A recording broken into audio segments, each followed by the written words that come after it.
जय हिंद। पृथ्वी के चारों ओर चक्कर लगाने वाला एकमात्र उपग्रह चंद्रमा। देखिए, उपग्रह उन आकाशीय पिंड को कहते हैं जिनके पास खुद की ऊर्जा और खुद का प्रकाश न हो, ऐसे आकाशीय पिंड को हम उपग्रह कहते हैं। और ग्रह वो आकाशीय पिंड होते हैं जो जिनके पास खुद की ऊर्जा और खुद की प्रकाश नहीं होती है, लेकिन वो सूर्य का चक्कर लगाते हैं, इस वजह से इन्हें ग्रह कहते हैं। ऐसे ही पृथ्वी एक ग्रह है और पृथ्वी का इकलौता उपग्रह चंद्रमा है। और देखिए, तारा के बारे में जान लेते हैं। तारा वो आकाशीय पिंड होते हैं जिनके पास खुद की ऊर्जा और खुद का प्रकाश होता है। ऐसे आकाशीय पिंड को हम क्या कहते हैं? तारा कहते हैं। जैसे कि सूर्य, पूरे सौरमंडल का इकलौता तारा सूर्य, इसे सौरमंडल का प्रधान भी कहा जाता है। सूर्य के पास खुद की ऊर्जा और खुद का प्रकाश होता है, इस वजह से इसे तारा की श्रेणी में रखा गया है। ऐसे ही सूर्य के जैसा साइरस सबसे चमकीला तारा है, लेकिन वो सौरमंडल में नहीं आता है। पूरे सबसे चमकीला तारा साइरस होता है। आज हमें जानना है उपग्रह पृथ्वी का, यानी कि चंद्रमा के बारे में। तो देखिए, चंद्रमा के अध्ययन को हम सेलेनोलॉजी कहते हैं, यानी the study of moon is called selenology.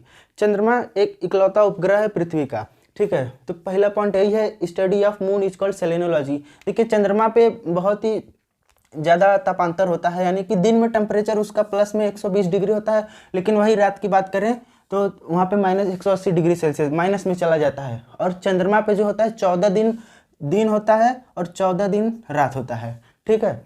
और देखिए, पृथ्वी से चंद्रमा की औसत दूरी 3,84,000 किलोमीटर है, यानी कि पृथ्वी से चंद्रमा की औसत दूरी 3,84,000 किलोमीटर है। अब देखिए, एक चौथा पॉइंट ये है, उपभू और अपभू, ये क्या है? देखिए, स्टार्टिंग में हमने बताया था कि पृथ्वी का चक्कर लगाता है कौन? चंद्रमा। ये है पृथ्वी, यानी कि और इसके चारों तरफ परवलाकार में कौन चक्कर लगाता है? मून, यानी कि चंद्रमा। एक समय आएगा कि मून यहाँ पे होगा, एक समय आएगा कि मून यहाँ पे भी होगा। ऐसा नहीं है कि ये दो अलग अलग मून है, पृथ्वी का एक ही उपग्रह है जो कि चंद्रमा। ये घूमते घूमते कभी यहाँ पे रहेगा, कभी यहाँ पे रहेगा। तो देखिए, यहाँ से जब पृथ्वी से चंद्रमा की दूरी कम हो, यानी कि सबसे कम हो, उसको हम बोलेंगे उपभू। ठीक है। पृथ्वी से जब चंद्रमा की दूरी सबसे कम हो, यानी कि मिनिमम डिस्टेंस, इसको बोलेंगे क्या? उपभू, ठीक है। और वहीं इसी का उल्टा, पृथ्वी से चंद्रमा की दूरी मैक्सिमम हो, मैक्सिमम डिस्टेंस होता है, तो उसे हम क्या बोलते हैं? अपभू।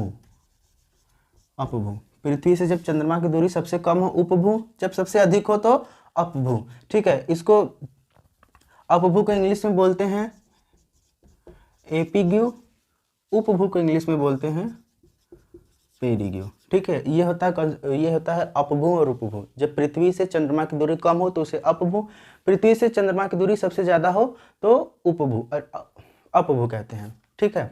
अब देखिए, 5वां पॉइंट है सुपर मून। देखिए, जब कोई चीज़ हमारे सबसे मतलब दूर रहती है तो वो चीज़ छोटी दिखाई देती है, और वहीं उसको पास मिला दे तो वो बड़ी दिखने लगती है। वैसे ही मून है, जब पृथ्वी से सबसे पास में रहता है, यानी कि अपभू के टाइम, इस टाइम जो है चंद्रमा जो है लगभग 59% दिखता है। 59% हम उसका हिस्सा पृथ्वी से देख लेते हैं, उसी को बोलते हैं सुपर मून, ठीक है। सबसे ज़्यादा भाग हम यही इसी टाइम पे देख पाते हैं, अपभू का टाइम, उसी को बोलते हैं हम लोग क्या? Super moon. इस टाइम क्या होता है? 59% हिस्सा हमको चंद्रमा का पृथ्वी से दिखता है।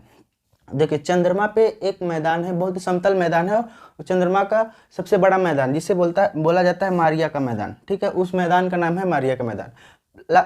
अगला पॉइंट है पृथ्वी का जीवाश्म और रात की रानी। देखिए, पृथ्वी का जीवाश्म तारा भी कहा जाता है उसे, और रात की रानी इसलिए कहा जाता है क्योंकि ये रात में अधिक चमकता है। कभी कभी चंद्रमा में दिन में भी दिखता है, लेकिन उतना चमकीला नहीं दिखता है, लेकिन रात में वही बहुत चमकीला दिखता है, इस वजह से इसे रात की रानी कहते हैं। अब ये टर्म है जीवाश्म, पृथ्वी का जीवाश्म। जीवाश्म का मतलब होता है मृत जीवों का अवशेष। चंद्रमा पे बहुत सारे मतलब पुराने जीवों का अवशेष है, भी पुरानी चीज़ों का अवशेष कहीं पर मिलता रहता है, पुराने जीवों का अवशेष, इस वजह से क्या कहते हैं इसे? पृथ्वी का जीवाश्म। देखिए, जो चंद्रमा जो है पृथ्वी का लगभग 28 दिनों में एक चक्कर लगा देता है, यानी कि यहाँ से करें तो ये लगभग 28 दिनों में, पृथ्वी के 28 दिवस बराबर ये एक चक्कर लगाता है पृथ्वी का। और वहीं इसे बोलते हैं, अगर जब चंद्रमा जो है पृथ्वी का एक चक्कर 28 दिनों में लगाता है, इसे बोलते हैं परिक्रमा। किसी चीज़ के चारों तरफ घूमना उसे बोलते हैं परिक्रमा, यानी कि चंद्रमा जो है पृथ्वी का लगभग 28 दिनों में परिक्रमा पूरा करता है। वहीं एक चीज़ होता है घूर्णन, यानी कि रोटेशन। चंद्रमा अपने एक्सिस पर भी 28 दिन में ही मतलब घूम जाता है लगभग। देखिए, ये है मार्कर, ये हमारे चारों तरफ ऐसे ऐसे घूम रहा है, ये हमारा परिक्रमा कर रहा है। तो ये क्या, ये कर रहा है परिक्रमा, किसी चीज़ के चारों ओर घूमना उसे परिक्रमा करते हैं। वही खुद अगर से हम अपने एक्सिस पर ही ऐसे एक रोटेशन पूरा कर ले, एक चक्कर घूम जाए, वो क्या कहता है घूर्णन। ठीक है, तो ऐसे ही चंद्रमा जो है लगभग 28 दिनों में रोटेशन भी करता है और 28 दिनों में रिवोल्यूशन भी करता है, यानी कि परिक्रमण भी 28 दिनों में पृथ्वी का, और खुद के एक्सिस पे घूर्णन भी 28 दिनों में।